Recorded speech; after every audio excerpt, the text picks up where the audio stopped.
केंद्रीय मंत्री अनुराग ठाकुर हमारे साथ हैं। इस समय काशी आए हुए हैं। अनुराग जी, काशी विश्वनाथ कॉरिडोर जिस रूप में साकार हो रहा है, प्रधानमंत्री नरेंद्र मोदी यहाँ पर आ रहे हैं, इस मैसेज को आप किस तरह से देखते हैं? आज के क्षण पर जब मैं आपसे इंटरव्यू कर रहा हूँ, इस समय जो यूपी का माहौल है उसमें ये मैसेज जो है, दिव्य काशी और भव्य काशी, ये सपना पूरा हुआ है जब काशी विश्वनाथ कॉरिडोर का लोकार्पण कल माननीय प्रधानमंत्री जी करेंगे।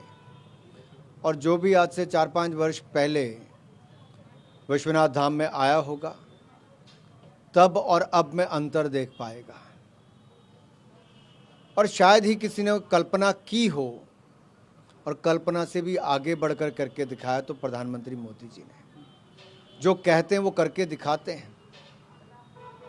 वाराणसी में चाहे एयरपोर्ट हो, सड़कें हों, रुद्राक्ष जैसे बड़े कन्वेंशन सेंटर हों, बनारस की साड़ियों को वापस विश्व जगत पर पहुंचाने का काम हो, बनारस को एक नई पहचान दिलाने का काम हो, वहीं पर काशी विश्वनाथ कॉरिडोर को रिकॉर्ड समय में बनाकर लोकार्पण करने का काम माननीय प्रधानमंत्री जी करेंगे।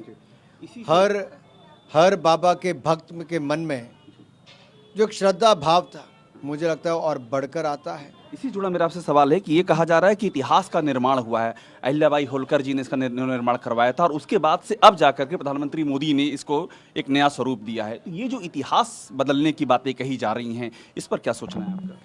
मुझे लगता है शायद ये मोदी जी के ही कर कमलों से होना था। इतिहास उन्हीं के हाथों लिखा जाना था। और हो भी क्यों ना, रामलला का मंदिर, भव्य राम मंदिर का निर्माण और उसका भूमि पूजन भी मोदी जी के हाथों हो, और दूसरी ओर काशी विश्वनाथ कॉरिडोर का लोकार्पण भी माननीय प्रधानमंत्री जी के कर कमलों से हो। इससे बड़ा सौभाग्य भारत के लिए क्या होगा। एक ऐसे प्रधानमंत्री आए जिन्होंने सपनों को सच करने का काम किया है, श्रद्धा को और मजबूत करने का काम किया है, हमारे केंद्रों को, श्रद्धा के केंद्रों को और भव्य करने का काम किया है।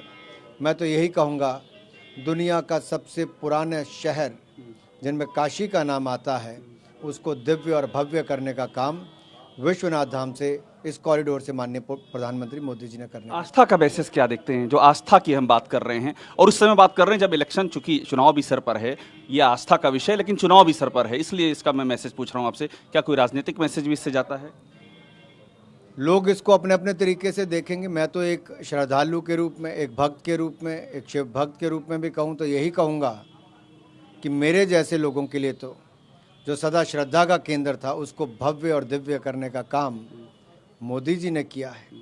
और ना केवल इससे लोगों के आना जाना बढ़ेगा, इससे टूरिज्म को बढ़ावा मिलेगा, रोजगार को बढ़ावा मिलेगा, और बनारस को एक नई पहचान, एयरपोर्ट हो, रोड हो, रेलवे हो, बाकी आधारभूत ढांचा हो, ये सब करके दिया है।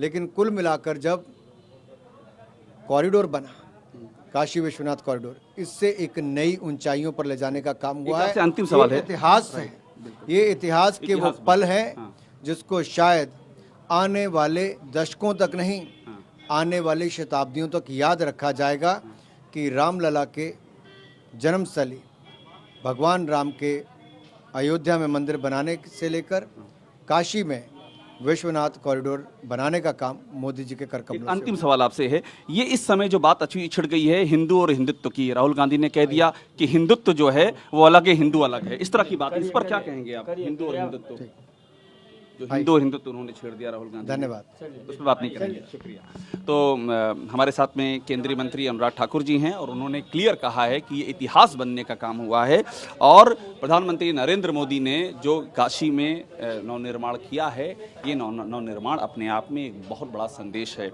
कैमरामैन चेतन के साथ अभिषेक उपाध्याय, टीवी भारतवर्ष, वाराणसी।